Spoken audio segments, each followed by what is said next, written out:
Jangan pernah menantang jin. Kisah nyata di kaki Gunung Salak. Kalau memang ada jin di sini, tunjukkan dirimu sekarang. Itulah kalimat terakhir yang diucapkan Dika dengan penuh keberanian, atau lebih tepatnya, kesombongan. Tapi setelah itu, tubuhnya tiba-tiba kaku, matanya membelalak kosong, mulutnya bergumam dalam bahasa aneh, dan suaranya bukan lagi suara manusia. Saat itu juga, hutan langsung sunyi, seolah angin pun berhenti berembus. Sesuatu telah datang. Assalamualaikum warahmatullahi wabarakatuh, sahabat semua. Di dunia ini, kita tidak hidup sendirian. Ada makhluk ciptaan Allah yang tak kasat mata, yang hidup berdampingan dengan kita. Mereka tidak selalu jahat, tapi saat mereka dihina, ditantang, dan disepelekan, mereka bisa melawan. Dan kisah yang akan kalian dengar ini adalah peringatan keras bagi siapapun yang merasa dirinya lebih kuat dari apa yang tak terlihat. Kisah ini terjadi di sebuah desa kecil di kaki Gunung Salak, Jawa Barat. Sebuah wilayah yang menyimpan ribuan cerita misteri. Hutan di sana bukan sekadar lebat, tapi keramat. Ada satu area kecil di dalamnya yang disebut hutan larangan. Tidak luas, tapi nyaris tak pernah dimasuki manusia. Warga sekitar bilang, dulu di sanalah para dukun zaman dahulu memanggil jin, meminta bantuan untuk ilmu hitam. Batu-batu besar tersebar di dalamnya. Suara aneh sering terdengar, dan banyak yang merasa diikuti saat berada dekat sana. Namun, seperti yang sering terjadi di zaman sekarang, rasa ingin tahu sering dibalut dengan konten. Dika dan 4 temannya adalah anak muda yang sedang naik daun di YouTube. Mereka ingin viral. Dan malam itu, mereka ingin membuktikan bahwa semua itu cuma mitos. Mereka bawa kamera, senter, dan keberanian kosong. Tapi yang paling berbahaya, mereka bawa kesombongan. Saat sudah cukup masuk ke dalam hutan, mereka mulai merekam. Tertawa, bercanda, bahkan menyebutkan nama-nama jin dengan nada mengejek. Tapi Dika yang paling frontal. Hei jin, kalau kamu benar ada, tunjukkan dirimu sekarang. Kami enggak takut sama yang kayak kalian. Teman-temannya tertawa, tapi tawa itu tak berlangsung lama. Angin mulai bertiup kencang, tapi pohon-pohon di sekitar mereka tidak bergerak.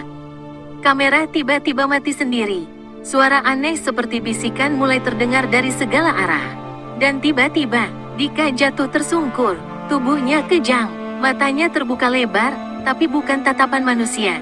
Suaranya berubah. Ia bicara dalam bahasa yang tak dimengerti, mirip gumaman, seperti doa dalam logat yang terdistorsi. Kemudian ia tertawa, bukan seperti Dika, tapi seperti makhluk tua yang licik dan marah. Dengan panik, teman-temannya membawa Dika pulang. Tapi malam itu menjadi malam terpanjang dalam hidup mereka. Dika mengigau, ia bicara sambil tertawa, kadang menangis, kadang menyebut nama-nama asing, dan satu kalimat yang terus ia ulang. Kau ganggu tempatku, kau tantang aku, sekarang kau milikku. Esoknya, Dika dibawa ke seorang ustaz yang ahli ruqyah. Begitu ayat-ayat suci dibacakan, tubuhnya menggeliat liar. Ia berteriak keras. Dan ternyata, bukan 1, tapi 3 jin yang bersarang di tubuhnya. Yang paling kuat mengaku sebagai penjaga batu besar di tengah hutan larangan. Ia bilang Dika sudah melanggar batas, dan tak bisa dibiarkan pergi begitu saja. Selama 40 hari penuh, proses ruqyah dijalani. Dan selama itu pula, Dika mengalami banyak gangguan. Ia menolak makan, ia mencoba menyakiti dirinya sendiri. Ia bahkan pernah mencoba mencekik ibunya sendiri, sambil berkata, "Jangan halangi aku harus kembali ke hutan, rumahku, rumahku, rumahku." 4. Perjalanan di alam jin. Setelah sadar, Dika menceritakan hal yang mengejutkan. Selama kerasukan, jiwanya seperti berada di alam lain. Ia melihat bayangan-bayangan tinggi besar, suara jeritan perempuan, makhluk berkepala kambing, dan lorong-lorong gelap tak berujung. Ia melihat manusia dikurung, merangkak, dan menangis. Semuanya seperti nyata. Aku sempat berpikir, mungkin aku sudah mati. Tapi ternyata, itu dunia mereka. Dunia yang tidak seharusnya dilihat manusia, kata Dika dengan mata berkaca-kaca. 5. Teror menyebar ke rumah.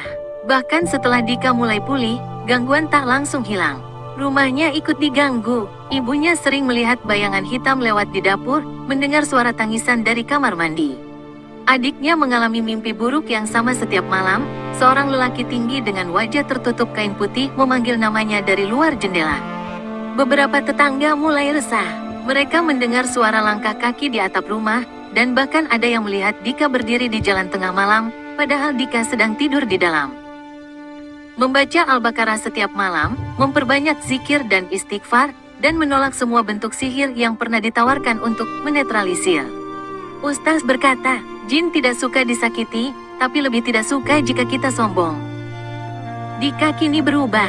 Ia tak lagi bermain-main dengan konten horor untuk lucu-lucuan. Ia menjauh dari dunia mistis dan justru mulai aktif di masjid. Di salah satu kajiannya, ia berkata, "Jangan pernah tantang jin, jangan pernah anggap mereka lemah. Mereka diciptakan Allah, sama seperti kita. Tapi mereka bisa marah, dan saat itu terjadi, kamu enggak akan sanggup lari." Kini Dika sering mengisi kajian untuk remaja. Ia menggunakan kisah hidupnya sebagai peringatan. Bukan untuk menakut-nakuti, tapi untuk menyadarkan. Sahabat semua, Islam sudah mengajarkan adab di setiap tempat. Saat masuk ke hutan, auzu bikalimatillahi tamat min syarri ma khalaq. Saat merasa takut, baca Al-Falaq, An-Naas, dan ayat kursi. Dan yang terpenting, jangan sombong. Karena jin itu ada, mereka diciptakan dari api. Mereka melihat kita, tapi kita tidak bisa melihat mereka. Dan terkadang, mereka mendengar setiap ucapan kita. Jangan pernah tantang jin, apalagi di tempat yang dianggap sakral. Karena mungkin saja, mereka sudah menunggu. Kalau kamu pernah dengar kisah serupa atau punya pengalaman pribadi, tuliskan di kolom komentar. Jangan lupa like video ini, subscribe channel ini ke teman-temanmu agar mereka juga bisa ambil pelajaran. Semoga Allah selalu menjaga kita dari kesombongan, dari gangguan makhluk tak terlihat, dan menjadikan rumah kita penuh cahaya Al-Quran. Wassalamualaikum warahmatullahi wabarakatuh.